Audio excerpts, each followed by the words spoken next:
नमस्कार दोस्तों, स्वागत है देहरादून स्टडी पॉइंट में आप सभी का। मैं हूं मोहित सिंह रावत। और जैसे कि दोस्तों गढ़वाल पावर की हमारी महत्वपूर्ण क्लास चल रही है, यह प्रैक्टिस सेट 2 है। और यहाँ पे भी हम आपके सामने कुछ महत्वपूर्ण प्रश्न डिस्कस करेंगे और इन प्रश्नों के साथ साथ इसके जो और भी महत्वपूर्ण प्रश्न बन सकते हैं आसपास, उन प्रश्नों को भी हम आपके सामने रखते हैं। बहुत ही महत्वपूर्ण क्लास है। यदि आप बेसिक से तैयारी कर रहे हैं, यानी आप पुलिस की तैयारी कर रहे हैं, अभी आप शुरुआत में ही है, शुरुआती स्टेज में है, या फिर आप काफी आपने पढ़ भी लिया है, तो उन स्टूडेंट के लिए भी यह क्लास काफी महत्वपूर्ण है, क्योंकि हम बेसिक से लेते हैं, बेसिक पॉइंट भी डिस्कस करते हैं और जो टफ पॉइंट है, जो हार्ड लेवल की क्लासेस हैं, वह भी हम डिस्कस करते हैं। तो वीडियो को दोस्तों लास्ट तक जरूर देखें, यह क्लास आपके लिए बहुत ही इंपॉर्टेंट होने वाली है। तो शुरुआत करेंगे। ये हमने पिछली क्लासेस में डिस्कस किया था और पिछली क्लासेस में हमने 30 क्वेश्चन डिस्कस किए थे और उनके साथ साथ जो महत्वपूर्ण यहाँ पे प्रश्न थे, जो महत्वपूर्ण प्रश्न बन सकते थे, वह भी हमने डिस्कस किए। तो शुरुआत करते हैं दोस्तों आज की अपनी महत्वपूर्ण क्लास। और यहां तक हमने पिछली क्लास में डिस्कस किया था, तो यहां से शुरुआत करते हैं दोस्तों आज की अपनी क्लास, यानी क्लास 2। और क्वेश्चन यहाँ पे 31वां क्वेश्चन है। ये हमने आपको 200 प्रश्न करवाने हैं। तो दोस्तों चैनल को सब्सक्राइब कर लीजिए, वीडियो को लाइक कर लीजिए और अपने दोस्तों के साथ शेयर कर लीजिए। हमारी कोशिश आपको बेस्ट कंटेंट देने की है और आगे भी देते चलेंगे। तो पहला क्वेश्चन है दोस्तों यहाँ पे कि सर्वाधिक कम समय तक शासन काल किस पावर शासक का था। सर्वाधिक कम समय तक जो शासन काल था वो किस पावर शासक का था। तो देखिए दोस्तों, जो सबसे कम शासन काल था उस राजा का नाम था उपेंद्र शाह। उपेंद्र शाह का सबसे कम शासन काल था। और जो दूसरा जो सबसे कम शासन काल था वह था कांदीपाल। जब हमने कल आपको पहला ही क्वेश्चन कराया था, तो हमने कल कौन सा क्वेश्चन पूछा था? हमने पूछा था कि जो सर्वाधिक जो काल है, सर्वाधिक अधिक, तो सर्वाधिक अधिक में हमने आपको बताया था प्रदीप शाह और उसके बाद कौन था? पृथ्वीपति शाह। तो 2 सर्वाधिक हो गए और 2 सबसे कम कौन से हो गए? उपेंद्र शाह और कांदीपाल। क्वेश्चन नंबर यहां पे 32 की बात करते हैं। Early Jesuit travels in Central Asia, early Jesuit and travels in Central Asia नामक पुस्तक के लेखक कौन है? बहुत इंपॉर्टेंट पुस्तक है दोस्तों। और इस पुस्तक की बात करें तो इस पुस्तक के जो लेखक हैं वह सी वेसल्स। आजकल जो यूकेएससी है वो इंपॉर्टेंट बुक से ही ज्यादा प्रश्न पूछता है। प्रत्येक जो भी अगर यूकेएससी का एग्जाम होगा तो 1 या 2 पुस्तक आपको देखने को मिलेगी ही मिलेगी। तो early Jesuit travels in Central Asia पुस्तक के जो लेखक हैं उनका नाम क्या है? उनका नाम है सी वेसल्स। ध्यान रखना, sea vessels early Jesuit travels in Central Asia पुस्तक के लेखक हैं। क्वेश्चन नंबर यहाँ पे 3 है और क्वेश्चन नंबर 3 है यहाँ पे कि किस पावर शासक की मृत्यु नदी में डूबने से हुई थी। अब जब हम यहाँ पे बात करते हैं कि कौन सा पावर शासक था जिसकी मृत्यु नदी में डूबने से हुई थी, तो इसका नाम था दोस्तों, वह था श्याम शाह। क्या नाम था? श्याम शाह। श्याम शाह की मृत्यु जो नदी है वहां पे डूबने के कारण हुई थी। तो श्याम शाह इसका राइट आंसर है। क्वेश्चन नंबर यहाँ पे 4 है और क्वेश्चन नंबर यानी 34 यहाँ पे कि फतेहपति शाह के वीरता के संदर्भ में लिखी गई जो पुस्तक है जिसका नाम है वृत्त विचार, इसके लेखक कौन है? तो वृत्त विचार लेखक जो पुस्तक है, इसके लेखक कौन है ये आपको बताना है। और दोस्तों वृत्त विचार जो लिखी है उसके जो राइटर हैं उनका नाम है सुखदेव मिश्रा। सुखदेव मिश्रा के द्वारा यह जो पुस्तक है वृत्त विचार लिखी गई है। तो सुखदेव मिश्रा इसके राइट आंसर हो गए। क्वेश्चन नंबर यहाँ पे 35 की बात करते हैं और क्वेश्चन नंबर 35 है, जैसे यहाँ पे उपूगढ़ जो कपूर चौहान जी संबंधित है, तो क्वेश्चन नंबर 35 का राइट आंसर हो गया उपूगढ़। तो कपूर चौहान की बात करते हैं तो उपूगढ़ से संबंधित है। अभी हम इसे थोड़ा और भी डिस्कस करेंगे, तो इसका राइट आंसर उपूगढ़ हो गया। क्वेश्चन नंबर यहाँ पे 36 है दोस्तों और 36 यहाँ पे यह है कि लोक प्रचलन के आधार पर, ध्यान रखना इसके 2-3 प्रश्न बन जाते हैं इसी लेवल पे बलभद्र शाह के संदर्भ में। तो लोक प्रचलन के आधार पे आपको बताना है कि बलभद्र शाह को शाह की उपाधि किसने दी थी। यह बेसिक क्वेश्चन है, आपने परीक्षा वाणी वगैरह में बहुत बार पढ़ा होगा। तो लोक प्रचलन के आधार पर बलभद्र शाह को शाह की जो उपाधि दी थी वह दी थी बहलोल लोदी ने। किसने दी थी? बहलोल लोदी ने। अब देखिए दोस्तों यहाँ पे बलभद्र शाह है, तो बलभद्र शाह की उपाधि से संबंधित कुछ प्रश्न बनते हैं। इन प्रश्नों को आपको यहाँ पे डिस्कस कराता हूं। यहाँ पे आप ध्यान से देखिए, यह है दोस्तों बलभद्र शाह। और बलभद्र शाह से संबंधित जो महत्वपूर्ण प्रश्न बनते हैं वो इस प्रकार हैं। हमने आपको जब क्लासेस कराई थी तब आपको डिस्कस कराया था। तो देखिए बलभद्र शाह की बात करें तो इसका कार्यकाल कब से कब तक है? 1575 से लेकर 1591 तक माना जाता है। 1575 से लेकर 1591 माना जाता है। लेकिन जब भी हम यहाँ पे बात करते हैं बेकर सूची की, तो बेकर सूची के अनुसार तो 1498 में इसकी मृत्यु हो गई थी। खैर यहाँ पे ये विवादित होती है, लेकिन यहाँ पे देखिए कि ये 43वां शासक था। कर्म भी पूछा जाता है कि 43वां शासक कौन था, 50वां शासक कौन था, इस प्रकार के कर्म पूछे जाते हैं। शाह उपाधि की बात करते हैं। देखिए दोस्तों, शाह उपाधि की बात करते हैं तो पहला यहाँ पे यह है कि बहलोल लोदी को जो बलभद्र शाह को जो शाह की उपाधि दी थी वो बहलोल लोदी ने दी थी। यह जो मत है यह जनश्रुति के आधार पर है, यानी जो लोगों की जो बातें हैं, किंवदंतियां वगैरह हैं, उनके आधार पर है। दूसरा है औरंगजेब द्वारा। यह जो बताते हैं, यह बताते हैं भक्त दर्शन जी।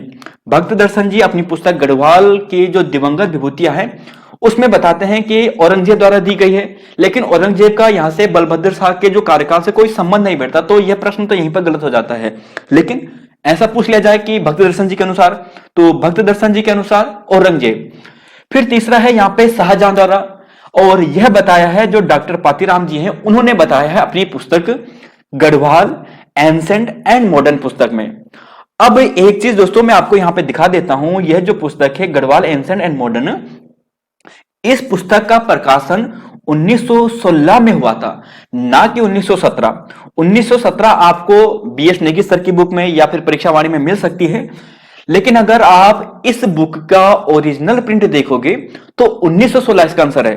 तो ध्यान रखना, आजकल जो डेटे हैं इंपोर्टेंट बुक्स की वह भी आपसे पूछी जाती है। तो पातीराम द्वारा जो पुस्तक लिखी गई गढ़वाल एंसेंट एंड मॉडर्न 1916 में लिखी गई थी, और इस पुस्तक में इन्होंने यह भी बताया है कि बलभद्र को शाह की उपाधि शाहजहां द्वारा दी गई थी। फिर आगे बात करते हैं यहाँ पे ग्वालदम का युद्ध। तो देखिए दोस्तों, तिथि बहुत से इतिहासकार हैं अपनी अलग अलग तिथि लिखते हैं, तो दोनों तिथि आप देखिए। पहले तो ये काफी प्रसिद्ध युद्ध है ग्वालदम का युद्ध, और यह हुआ था बलभद्र शाह और रुद्रचंद के बीच में। बलभद्र शाह और रुद्रचंद के बीच में ग्वालदम का युद्ध हुआ, और ग्वालदम के युद्ध में अगर बात करते हैं तो कौन जीता होगा, तो देखिए बलभद्र शाह ही जीतेगा। और बलभद्र शाह की जो मदद की थी वो सुखालदेव ने की थी, ध्यान रखना, जिसके कारण बाद में रुद्रचंद इसका क्या करता है, प्रतिशोध भी लेता है। और इस युद्ध में जो रुद्रचंद है उसका सेनापति, जिसे पुरुषोत्तम पंत कहते हैं, जिसे कुमाऊं इतिहासकार रॉबर्ट ब्रूस भी कहते हैं, इसकी मृत्यु हो जाती है। अब यह युद्ध कब हुआ, देखिए अगर आप शिव प्रसाद डबराल जी के अनुसार चलते हैं तो 1591 में यह युद्ध हुआ था, लेकिन अगर आप वाल्टन के अनुसार चलते हैं, वाल्टन के अनुसार, तो यह युद्ध 1581 में हुआ था। तो दोनों चीजें हैं दोस्तों, इस चीज को आप ध्यान रखें। बात करते हैं अब अगले क्वेश्चन पर अपने। अगला क्वेश्चन है दोस्तों यहाँ पे क्वेश्चन नंबर 37 है, और 37वां क्वेश्चन है कि बिकेट सूची के अनुसार 50वां पंवार शासक कौन था। पंवार शासकों का कर्म आपको दोस्तों जरूर याद होना चाहिए कि कौन सा पंवार शासक कहां से था, स्पेशली बलभद्र शाह से लेकर और आगे वाले जितने भी शासक हैं उन सभी का, और अजय पाल के आगे पीछे और अजय पाल का। तो बिकेट सूची की बात करते हैं, तो बिकेट सूची के अनुसार जो 50वां पंवार शासक था उसका नाम क्या था, वह था उपेंद्र शाह, जो यहां पर सबसे कम समय तक भी रहा, लगभग 1 साल भी पूरा नहीं रहा। तो उपेंद्र शाह इसका सही आंसर है। क्वेश्चन नंबर 38 है गढ़वाल का जोन ऑफ आर्क किसे कहा जाता है, और यह प्रश्न किसमें पूछा गया था, यह प्रश्न पूछा गया था यूके एसएससी में। अभी हाल ही में जो एग्जाम हुआ था जिसका भी रिजल्ट आया होगा, तो वहां पे प्रश्न पूछा गया था कि गढ़वाल का जोन ऑफ आर्क किसे कहा जाता है। तो किसे कहा जाता है, यह कहा जाता है तीलू रोतली को। किसे कहा जाता है, तीलू रोतली को। गढ़वाल का जोन ऑफ आर्क जो कहा जाता है वो तीलू रोतली को कहा जाता है। रामायण प्रदीप के लेखक कौन है, रामायण प्रदीप, देखिए यह भी काफी इंपॉर्टेंट पुस्तक है और मेधाकर शर्मा जी द्वारा लिखी गई है। मेधाकर शर्मा जी द्वारा यह पुस्तक जो रामायण प्रदीप है लिखी गई है, प्रदीप शाह के कार्यकाल में थे। और 44वां क्वेश्चन है दोस्तों, यह भी काफी इंपॉर्टेंट है, जो सत्यनाथ भैरव गुफा या सतनाथ गुफा भी कहीं पर आज का नाम आता है, तो इस गुफा का जीर्णोद्धार किस शासक ने करवाया था। अब देखिए यह इंपॉर्टेंट प्रश्न है और काफी इंपॉर्टेंट है, और इसका राइट आंसर अजय पाल है। अब दोस्तों जैसे कि हम हर क्लास में आपको कराते हैं कुछ महत्वपूर्ण जो राजा है उसके बारे में डिटेल से डिस्कस कराते हैं। पिछले उसमें हमने आपको फतेहपति शाह के बारे में डिस्कस कराया था। अब यहाँ पे हम अजय पाल के बारे में देखते हैं। देखिए दोस्तों, सबसे पहले अजय पाल की बात करते हैं, तो पॉइंट नंबर 1 पे आइए आप यहाँ पे। अगर बात करते हैं पॉइंट नंबर 1 पर, तो अजय पाल के पिता का नाम क्या था, आनंद पाल द्वितीय। ध्यान रखना क्या नाम था, आनंद पाल द्वितीय, जो 36वां राजा था। इसका मतलब अजय पाल 37वां राजा हो गया। और यहीं पर अगर हम बात करते हैं, अजय पाल के बाद जो गद्दी पर बैठा वह बैठा कल्याण शाह, और ये 38वां राजा था। तो 36वां राजा आनंद पाल, 37वां राजा अजय पाल और 38वां राजा हो गया कल्याण शाह। ठीक है दोस्तों, ध्यान रखना, इनका कर्म जरूर याद रखना। और जैसे कि अभी हमने आपको बलभद्र शाह बताया था कि शाह की उपाधि ली थी, लेकिन आप यहां पे देखोगे कि शाह की उपाधि तो कल्याण शाह की भी है। तो वह प्रश्न थोड़ा विवादित है दोस्तों, ऐसे प्रश्न नहीं पूछे जाते, लेकिन कुछ समय पहले यूपीएससी पूछता था तो बलभद्र शाह ही इसका राइट आंसर मानता था। अब यहां पे देखिए समकालीन शासक कौन हो गया। अजय पाल के समकालीन शासक हो गए यहां पे सिकंदर लोधी और कीर्तिचंद से इसका युद्ध भी हुआ था। विकेट सूची के अनुसार तो इसकी मृत्यु 1389 ईस्वी में हो गई थी। खैर यहाँ पे ये भी विवादित है। लेकिन बात करते हैं राजधानी की, बात करते हैं। और देखिए ऐसे प्रश्न काफी बनते हैं। राजधानी अगर देवलगढ़ कब बनाई थी, तो 1512 में बनाई थी। पहले चांदपुर गढ़ी होती थी ना राजधानी, चांदपुर गढ़ी पहले राजधानी होती थी। फिर बाद में अजय पाल ने कहां ले गया राजधानी, देवलगढ़ ले गया। कब ले गया, 1512 में ले गया। फिर श्रीनगर राजधानी स्थानांतरित। अब देखिए श्रीनगर जो राजधानी स्थानांतरित की है, इसकी दो तिथियां मिलती है। एक मिलती है 1515 और दूसरी मिलती है 1517। 1515 और 1517 श्रीनगर राजधानी स्थानांतरित, 1515 या फिर 1517। आप यहां पे देखिए दोस्तों, यह जैसे कनिक साय के एग्जाम में पूछा गया था 31 अक्टूबर 2021 को कि 37वां प्रश्न था यहां पे कि गढ़वाल के राजा अजय पाल ने अपने राज्य की राजधानी देवलगढ़ से श्रीनगर कब स्थानांतरित की। और यूपीएससी ने ऑप्शन क्या दिए थे, 1615, 1815, 1515, 1510। तो आयोग ने भी इसका राइट आंसर क्या माना, ऑप्शन नंबर सी यानी 1515 ही माना है। तो 1515 ही इसका सही है। और कुछ किताबों में आपको 1517 भी मिलता है। तो दोनों के लिए तैयार रहें। फाइनल आंसर की अब जब 2-4 दिन में रिजल्ट आएगा तो आयोग इसका आंसर क्या मानेगा वो अलग बात है, लेकिन मैक्सिमम किताबों में 1515 है और पहली आंसर की में आयोग ने इसका आंसर 1515 ही माना है। अब देखिए दोस्तों, बधानगढ़ का युद्ध इसके टाइम भी हुआ था। और बधानगढ़ के युद्ध की बात करें तो 1491 में हुआ था और कीर्तिचंद और अजय पाल के बीच में हुआ था। कहा जाता है अजय पाल की इसमें हार हुई थी, फिर अगले साल इसने इसका प्रतिशोध लिया था और कीर्तिचंद को हराया था, जिसे देघाट की संधि भी कहते हैं। देघाट की संधि के तहत यह युद्ध हुआ था, यानी देघाट की संधि के बाद यह युद्ध शांत हुआ था। फिर ये 52 गढ़ों पर इसने विजय प्राप्त की थी। गढ़वाल नाम इसी के नाम पर पड़ा है। और एक चीज देखिए दोस्तों, रानी कर्णावती का ताम्रपत्र हमें मिलता है 1640 ईस्वी में। तो यहां पे भी हमें जो गढ़वाल शब्द है वह नाम मिलता है। देखिए जो गढ़वाल नाम है, अगर आपको पूछा जाएगी कि गढ़वाल नाम हमें सबसे पहले कहां मिलता है, इसकी जानकारी कहां से मिलती है, तो गढ़वाल नाम जो हमें मिलता है वो मिलता है जो रानी कर्णावती का जो ताम्रपत्र है हाटग्राम चमोली से प्राप्त हुआ, जिसमें तुमुल युद्ध का भी वर्णन है ना। तो इस ताम्रपत्र से हमें गढ़वाल नाम का पता चलता है। और इसके अलावा बात करें दीपचंद के ताम्रपत्र में भी हमें गढ़वाल नाम का पता चलता है। तो देखिए दोस्तों, यहां तक तो ये बातें हो गई। और इसके अलावा बात करें, ये देखिए दोस्तों एक चीज यहां पे ये भी छूट गया, जैसे ये है कि सांवरी ग्रंथ की बात करते हैं तो ठाकुर सूरवीर सिंह ने लिखा, काफी इंपॉर्टेंट पुस्तक है। गढ़वाल राज्य वंशावली देवराज ने लिखी। सभासार ग्रंथ सूरत कवि यानी सुदर्शन शाह ने लिखी। और the glory that was Gujjar पुस्तक की बात करेंगे तो कन्हैयालाल मणिकलाल मुंशी ने लिखी।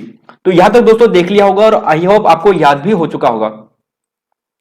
अब थोड़ा आगे बात करते हैं। ये देखिए अजय पाल की उपाधि की बात करते हैं। देखिए अजय पाल की जो उपाधि है, जो राय बहादुर पातराम जी द्वारा दी गई थी, गढ़पाल, गढ़वाल एंसन एंड मॉडर्न पुस्तक 1917 लिखा है यहाँ पे। देखिए दोस्तों इसे करेक्ट कर लीजिएगा, 1916 कर देना इसका, 1916। अगर 1916 ऑप्शन में ना आए तो उस स्थिति में 1917 जाना। अगर आप ओरिजिनल बुक देखोगे तो 1916 ही इसका प्रकाशन तिथि है। गढ़पाल की जो उपाधि दी थी अजय पाल को, वो राय बहादुर पातराम ने दी थी। अशोक की उपाधि किसने दी थी, अशोक जो कहा था वो अजय राव सर ने कहा था, जो हिस्ट्री ऑफ गढ़वाल बुक में है। और एटकिंसन ने भी ये कहा था। आदिनाथ सांवरी ग्रंथ में कहा गया है। और कवि भरत ने मानवदेव काव्य में कृष्ण, अर्जुन, भीम, इंद्र, युधिष्ठिर सब इसे कह दिया है। फिर देखिए कवि भरत की बात करते हैं तो कवि भरत, यहाँ पे देखिए दोस्तों कि अगर हम कवि भरत की बात करते हैं तो कवि भरत को ज्योतिक राय भी कहा जाता है। और वह जहांगीर के दरबार में ज्योतिष थे। असल में एक चीज बताता हूं मैं दोस्तों आपको यहां पे कि असल में जो ज्योतिक राय है वो एक उपाधि टाइप की होती थी। यानी कभी भरत पहले जहांगीर के दरबार में रहा होगा, तो जहांगीर के जब दरबार में रहा होगा तो जहांगीर ने उसे क्या दी, एक उपाधि दी थी ज्योतिक राय की। तो ज्योतिक राय उपाधि दी थी जहांगीर ने। या फिर ऐसा प्रश्न बन जाए इनडायरेक्ट रूप से कि ज्योतिक राय किसे कहा जाता है, कवि भरत को कहा जाता है। किसके दरबार में भी था, जहांगीर के दरबार में भी था। और लास्ट इंपॉर्टेंट बात जो यहां से बनती है, देखिए कि जो डब्ल्यू जॉर्ज ब्रिंक्स है, इसकी पुस्तक है द गोरखनाथ द कनफटा योगी, हमने पिछली क्लास में डिस्कस कराया था। और इस पुस्तक में अजय पाल को गोरखनाथ समुदाय या गोरखनाथ पंथ है उसका एक संस्थापक भी माना गया है। तो यह भी इंपॉर्टेंट बातें हैं, ध्यान रखना। देखिए दोस्तों, यहां पे जितने भी पॉइंट आपके सामने रखे गए हैं चुन चुन कर रखे गए हैं, हर एक पॉइंट अपने आप में सबसे इंपॉर्टेंट पॉइंट है। तो देखिए आने वाले एग्जाम में आपको जरूर देखने को मिलेंगे। अब बात करते हैं थोड़ा और चीजें देख लिए। अजय पाल से संबंधित एक भी प्रश्न आपका यहां से बाहर नहीं आएगा। तो देखिए अजय पाल के बारे में हमने आपको कंप्लीट डिस्कस करा दिया है और एक भी प्रश्न आपको अजय पाल से बाहर देखने को नहीं मिलेगा। अब कुछ और बातें बच जाती हैं, वो भी देख लीजिए कि देवलगढ़ की बात करें जो आपको पौड़ी गढ़वाल में मिलेगा, श्रीनगर के आसपास क्षेत्र में। देखिए कुल देवी राजेश्वरी देवी मंदिर का निर्माण इसने करवाया था अजय पाल ने, और यह प्रश्न भी अभी यूकेएसएससी ने पूछा था। देखिए दोस्तों, जो यहां पे मैं आपको लिए पॉइंट रखे हैं यही प्रश्न यूकेएसएससी पूछ रहा है सॉरी। गोरखनाथ पंथ सन्यासी, देखिए गोरखनाथ पंथ का इसने स्थापना की थी। अब देखो सतनाथ आश्रम और सतनाथ गुफा का निर्माण भी अजय पाल ने करवाया था, देवलगढ़ में मिलेगा ये आपको। विष्णु मंदिर व अजय पाल का चित्र भी मिलेगा, जो देवलगढ़ है वहां पे विष्णु मंदिर जो है वहां पे अजय पाल का एक चित्र भी मिलेगा। और वहां पर यहाँ पे वह भी लिखा गया है कि अजय पाल की धर्म पाथो भंडारी करों को, यानी गढ़वाली भाषा में लिखा गया है, और यह बातें यहाँ पे लिखी गई देवलगढ़ में। फिर यहाँ पे इंपॉर्टेंट फैक्ट और देख लीजिए। देखिए अजय पाल ने सर्वप्रथम सरोला ब्राह्मण की नियुक्ति की थी। अजय पाल ने श्रीनगर में कालिका मठ का भी निर्माण करवाया था। अजय पाल ने संभवतः 1500